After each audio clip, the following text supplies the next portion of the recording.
We all talk about, oh, if I would have lived back in the day, I would have been an abolitionist. Really? Would you? Because there are more people that are being held as slaves today than in the entire 400-year history of the slave trade. And yet, are we involved? Are we doing things? Are you an abolitionist? I invite you to be an abolitionist by going to ourrescue.org. Abraham Lincoln is on the $5 bill. Once a month, just give $5 and become an abolitionist. If you can afford it, give more.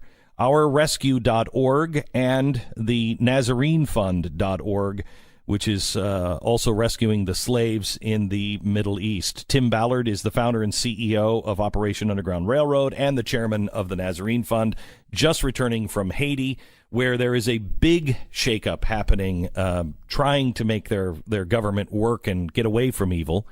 You just rescued a whole bunch of children and caught probably the kingpin. The kingpin, yes. The kingpin that we had arrested her back in February of last year and bought her way out of jail. We got with the right people, the new president of Haiti, and here we are going in to get her again 2 nights ago. So you have your photographer is in the back of one of your vehicles. Yeah, my videographer jumps in the back, and I'm like, Justice, what are you doing? We're about to hit the brothel. And he's like, I got to get a camera on this guy's helmet. So he's wrapping, I'm laughing. I'm like, okay, he's wrapping duct tape around this kind of awkward scene. The guy's like, all right, that's fine. So we get to the spot. The team gets out of the van. There's like 3 vans that jump out and get around the target and take her down. She's in the middle of selling one of the girls while we do it with a guy who has 1,200 condoms that he holds the bag for her. But these 2 guys, one with the camera on his helmet, gets out of the van and he's supposed to come with us, but I see him take off the other way. And what had happened was one of the victims, got scared, didn't know what was going on, and ran into what I can call a stable. I mean, it's a stable door. It's a steel door. And she runs into it. He follows her. He says something's not right.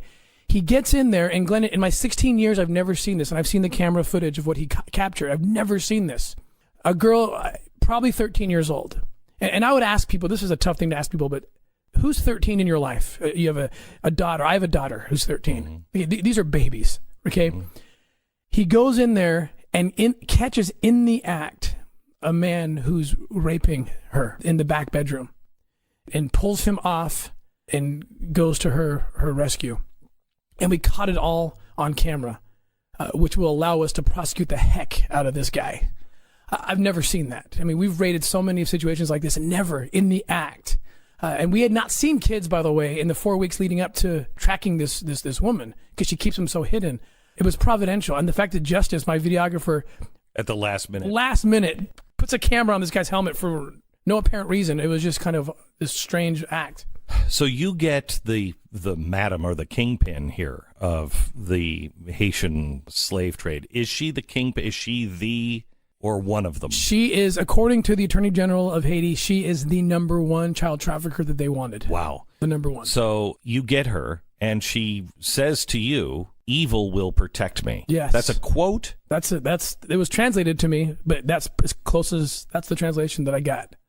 I don't think people understand, knowing the history of Haiti, at the same time we made a pact with God, the same year, 1791, they made a pact with Satan, a literal pact with Satan. And I think that's one of the reasons why that country has so many problems. They've never really broken that. I think a lot of people might dismiss it now, but I think it's real there. Evil is real there. And people like her to say, evil will protect me, that's what she's talking about. So how do you heal a country like that, Tim? You know, what you do is you find those of light, and they're there. And it was that very history you're talking about where we brought that to light and said, look, even in that darkness, because that is part of their history. Anyone will tell you. They'll tell you, like, yeah, there's elements that did that. But there was light that came with that, too, that from the beginning that fought it. And it's about finding those. And people like Congressman Mia Love, who came down, and Attorney General Sean Reyes also accompanied us and helped us to bring the light to the country through people like President Moise and the Attorney General Oknam, and then all the aftercare partners we have. I mean, you've been to our safe house. Jessica was the director of the aftercare, and you're one of the most tender-hearted people I know, and I love watching you because you are tender, and yet you are a pit bull in those situations because you know where the danger is. How many people did you get out? Four. There's four. 4 children. Yeah. And the one big boss. Yeah. Well, Okay. and 4, and then 3 of her minions went down. We nailed right at the same time. And they are going to. The president is all over this one. Oh yes. Yeah. So the situation with the children, you've been there so many times. Tell me about what happened on the anniversary of the earthquake and how that tied in. Yeah, so with the 4 girls, 2 of them, their parents were killed during the earthquake. And while we were there was when they were rescued, was the anniversary of the earthquake 8 years later. And I was sitting with... So they've been in that situation for 8 years. They were kidnapped because their parents were killed in the earthquake. Just like my kids that I'm adopting. The same thing happened. People It don't happened to thousands, tens of thousands of kids. Yes. People don't understand that the earthquake, we think, oh, well, the Clinton Foundation came down and built some roads. No, well, what people didn't look at is all of the parents that were dead and the kids were kidnapped and they're still slaves. So they've been slaves for 8 years. The devastation that comes when someone becomes an orphan overnight and the vulnerabilities that are there are ongoing. And yes, these kids have been in this situation for 8 years. And so when you're sitting with a kid that has been through that, their parents killed, they've been trafficked, and she's looking in my eyes and she says, "This is the first time I've ever felt like there's hope." And tears start to roll down her face. And she's like, "I finally feel like there might be hope, that I'll have something for my life."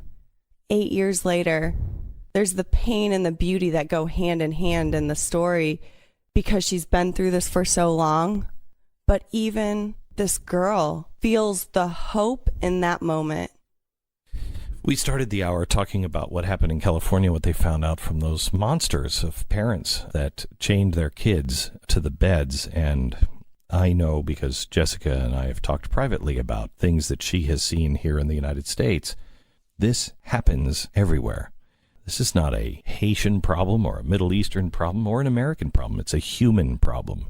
And there is something inside of man that when it goes dark, it goes really dark. And that's what the Nazarene Fund and Operation Rescue, Operation OUR, is really all about, is rescuing and going into the darkest of dark places.